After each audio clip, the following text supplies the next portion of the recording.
The Vision High School Sports Beat is brought to you by the 11 locally owned Vision Automotive Group dealerships, offering Buick GMC, Dodge Chrysler Jeep Ram, Hyundai, Kia, and Nissan, and the resale division, with locations in Webster, Henrietta, Penfield, Fairport, Canandaigua, Ontario, and Palmyra, and online at visionauto.com.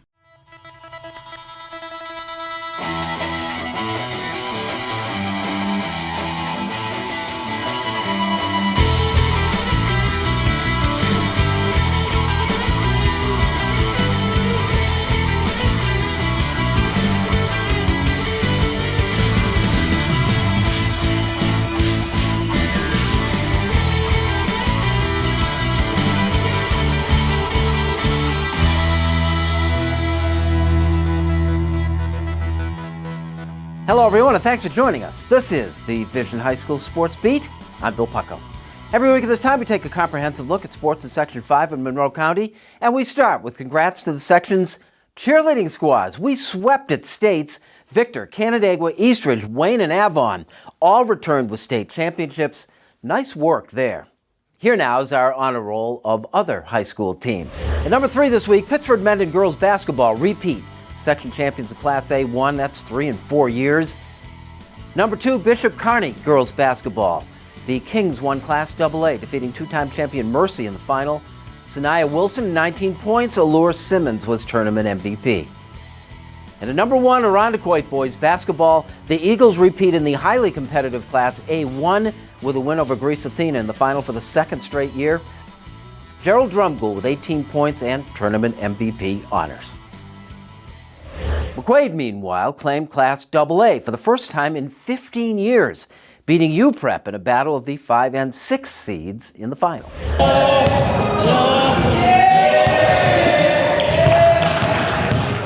McQuaid's championship-winning month of March followed a brutal summer for the basketball team. The Knights lost 3 starters to other schools: Isaiah Stewart to prep school, Dan Cook to Pittsford Mendon, and Thomas Jones to Gates Chili. Except in their own minds, title aspirations for this team were dead. Coming into the fall, we knew kind of what we had to work with, and we felt very good about that. I think that we certainly aren't a group that you should feel bad for. We got plenty of guys, and they worked really hard throughout the fall. We did a lot as a group in September and October, which as everybody knows is all optional. This is just kids deciding that they want to work and get better. So the time that they spent before the season and really this time over the last couple months, especially having a lot of losses early, that's what's paid off for them as a group. Was there a built-in disappointment that the team's, losing those 3 guys, that the team was different than you expected to have? Yeah, definitely. You got ties like, good players like Thomas and Isaiah, and then Cam was a senior, and all them guys leave it, people, some people, especially people who don't really know you personally, who just, newspaper people, they just think that, McQuaid's over, they're not going to go this far. They'll probably lose the first round or something like that. But there was disappointment, but we didn't lose faith. Compounding the problem for McQuaid was a tough schedule that resulted in 7 losses in the Knights' first 11 games. You were 4-7. Could you see to the end? Did you envision this happening? Actually, it's funny to say because I went home later that night after our 7th loss of the season and I cried. I thought my season was over. I thought my season was over, but I just really trusted these guys, and I either had 2 options, whether to give up or am I going to fight, and that's what I did. We fought to the end, and we came up with the outcome that we wanted. Where was the focus if it wasn't where it belonged? Just, I don't know, maybe who wants to score 30 points tonight, maybe people worried about getting dunked on in a game or some, just other simple things that kind of would stray us away from our focus. And I just thought maybe after either the coaches were telling us or once we kind of knew we had to start winning, it kind of clicked for us and we found out what it took to start winning games. McQuaid successfully dug its way out of that hole and won 12 of its final 13 games. The last 2 of those coming against last year's Section 5 finalists, Fairport and UPrep. If you would have asked me when we were 4-7, would you be would you be content with a sectional title? I'd be like, sectional title, like I would not be expecting that. But after seeing us win that and just the way we're playing right now, like we want more. Like we wanna take this all the way. Were you surprised that it became a championship combination? I was. When we were 4-7, I was. I believed in these guys. I knew that we had played a tough schedule. I knew that there was things that were challenging for us at that point in time. But I also knew that if we did some things really well, we could figure it out. And that was.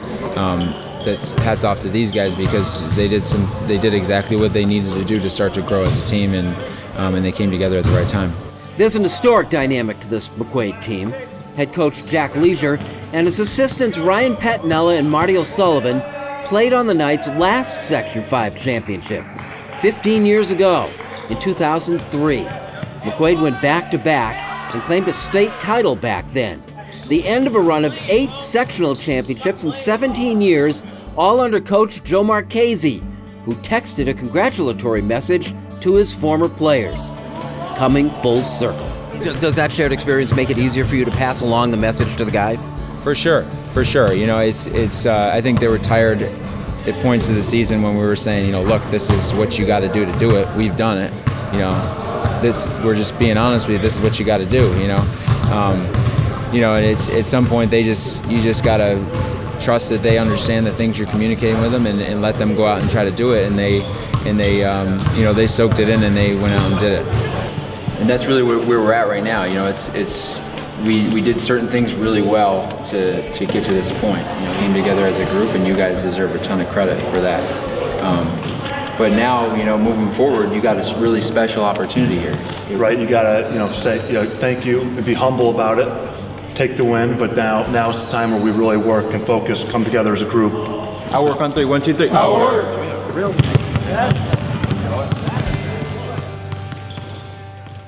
Up next, Paul Gotham, who picked the Knights to win the class. He's here with our high school notebook. And 11 years coming, Canandaigua wins a hockey title when the Vision High School Sports Beat continues.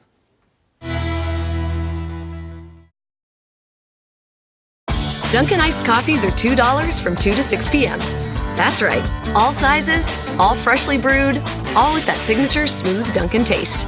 Power up with a Dunkin' iced coffee for $2. America runs on Dunkin'.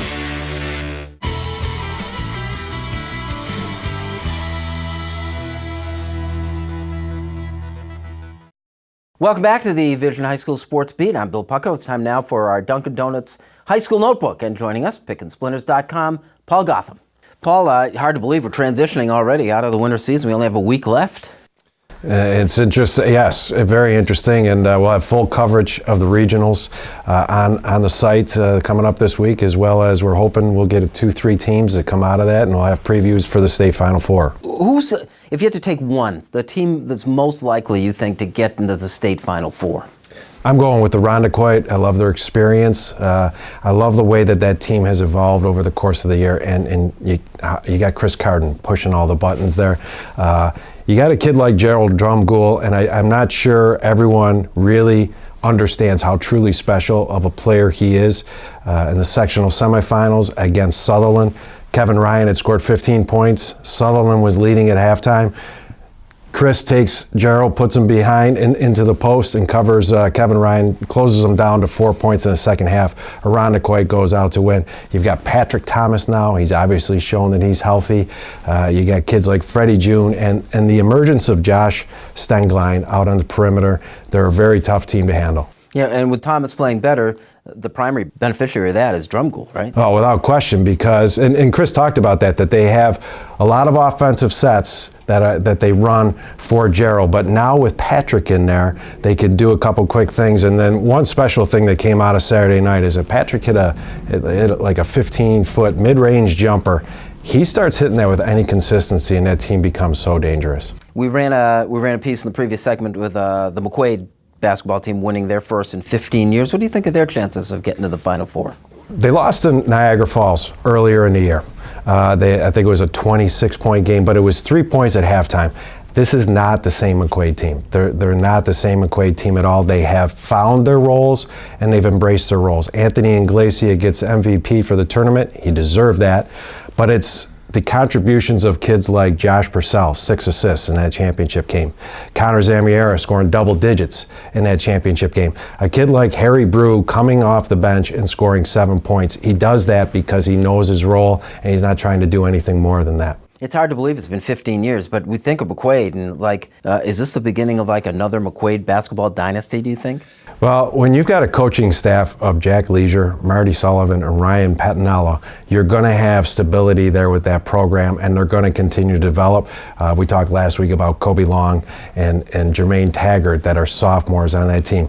They have a bunch of young players. They're going to come back, and they're going to be just as good next year, I think. Those 3 guys, the coaching staff you mentioned, they all played together, didn't they? They did all play, and they were on that team when they won 15 years ago. They must have some great conversations. You know, the post game, which has got to be the best part about coaching, is like when you get together after you win a game and you're sitting down with your guys and you're just going over it. They must just have the best time because they have such history. Well, and you think about it, all 3 of them went on and played Division I basketball, and you wonder, to be a fly on the wall, and their commentary about current players and what they think of the talent of those players and how it's going to progress from there. Yeah, we should invite ourselves to one of those meetings, I think, Paul. I think I can get us in on it. I'll work on it. All right, Paul Gotham, PickandSplinters.com, and our Dunkin' Donuts High School Notebook.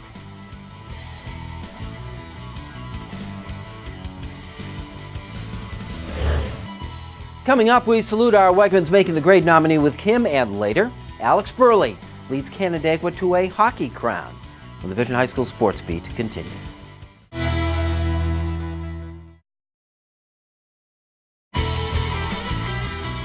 Welcome back, and thanks for joining the High School Sports Beat. I'm Kim Burnson. It's time now for Making the Grade, brought to you by Wegmans. Wegmans is a proud supporter of Making the Grade, which highlights the accomplishments of Section 5 student athletes on and off the playing field.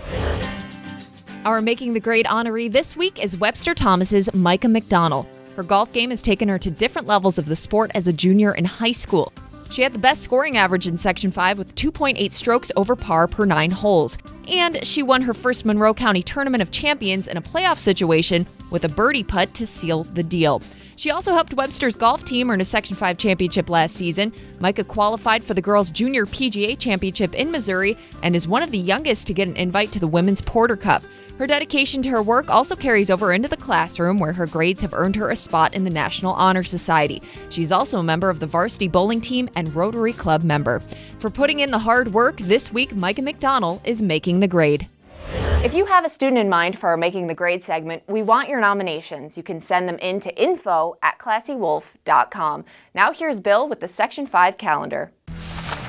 Here is the Section 5 calendar for the week ahead. We wrap up the winter sports season with the state basketball championships.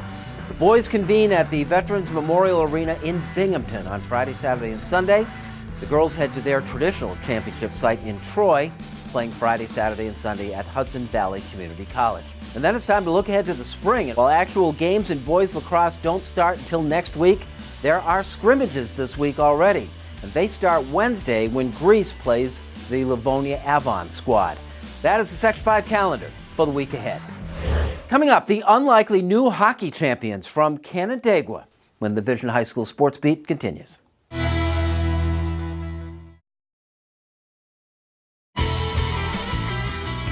Welcome back, and thanks for joining us. This is the Vision High School Sports Beat. I'm Bill Pucko. Here's our honor roll of high school athletes. Number 3 this week, senior Kayla Jackson of the Aquinas girls basketball team. Kayla scored 22 points and led the Irish to the Class A2 championship. And number 2, Jaquel Baxter of Edison won the boys 600 in the state championships at Staten Island. Other Section 5 winners included Monique Hardy of Webster Thomas in the weight throw, and Vanessa Watson of Spencerport took the girls 600 meters. But they all take a back seat to Lene Tava Thomas of Rush Henrietta, who took home 3 state crowns, winning back to the 55 meters for a 3rd time, repeating in the long jump, and then adding a first-time title in the 300 to complete the Triple Crown. Webster Thomas fell in the Section 5 hockey finals for a 3rd straight year. There is honor in that, make no mistake. But the Titans' loss was Canandaigua's gain, thanks largely to Alex Burley. this was uncharted territory for Canandaigua. The Braves hadn't so much as played in a Section 5 hockey final in 11 years. But there they were, battling battle-tested Thomas for the Division II championship in a game that was tied into the final minute of regulation.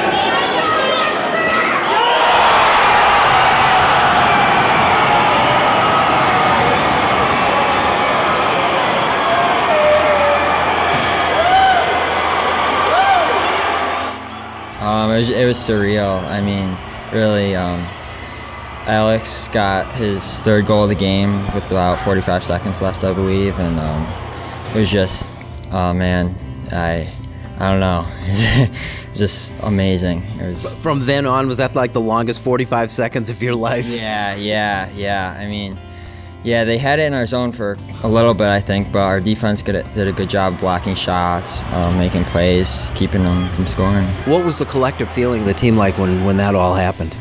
Probably the biggest word, just relief. Kind of, we were all just so happy. We thought we were gonna end it with that, with Burley's goal with like 10 minutes left, and then they got one, and we were all kind of panicking a little, but then Burley got that one, and it was a big sigh of relief. Yeah, how long was that last 45 seconds? Oh my God, it was forever. It was awesome. I was just planning on celebrating the whole time. That was all in my head. The game-winning goal was scored by Alex Burley. It was his third of the game, giving the high-scoring senior hat tricks in both the Braves semifinal and championship game wins. Oh, it's been awesome just to skate with my friends every day and have fun at practice. And put up numbers. I mean, has that always been important to you? Well, not really. I definitely would rather just see us go out and win and play hard and everyone plays together. But you understand that that's your role. I mean, if this team is going to win, you're going to have to score and score big, right? Yeah. We get some contribution from some of the other lines, but we definitely all know our top line is going to have to score a lot to keep us going. A Section 5 championship didn't appear to be in the cards for the Braves. They lost the last 4 games of the regular season. Not exactly a recipe for postseason success.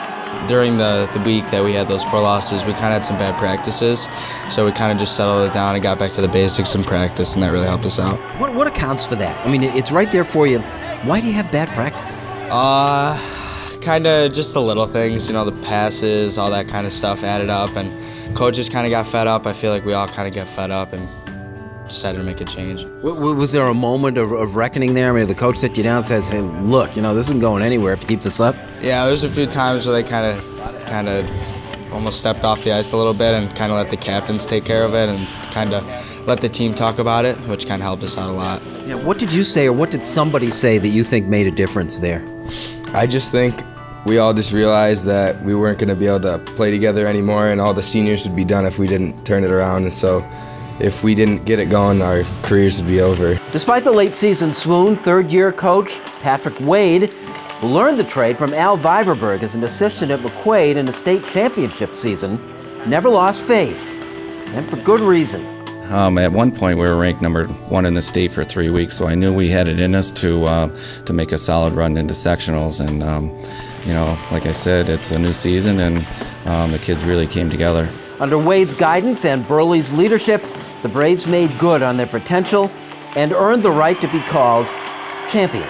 Oh yeah, it's awesome being a champion, especially because I've never really made this far or anything before in any of my past years, so it's definitely awesome. Is it the kind of thing that it validates the kind of season you have? I mean, you put up great numbers and stuff like this, but when you win a championship, it makes it special? Oh yeah, definitely. It makes it a lot more special. We have a system in place, and it's my 3rd year here, and they're getting to know me really well. So, and then in the youth program, we have the highest numbers ever at the white level. So there's a lot of kids coming up through that are going to be part of this someday.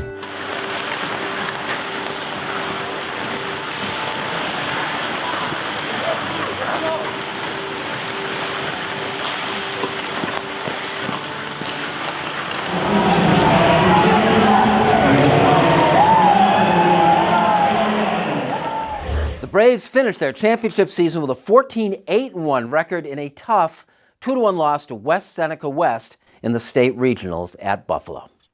We would like to thank our sponsors, especially the 11 dealerships of the Vision Automotive Group who make the Sports Beat possible. As do you. Thanks once again for watching. We'll see you next week with the Vision High School Sports Beat.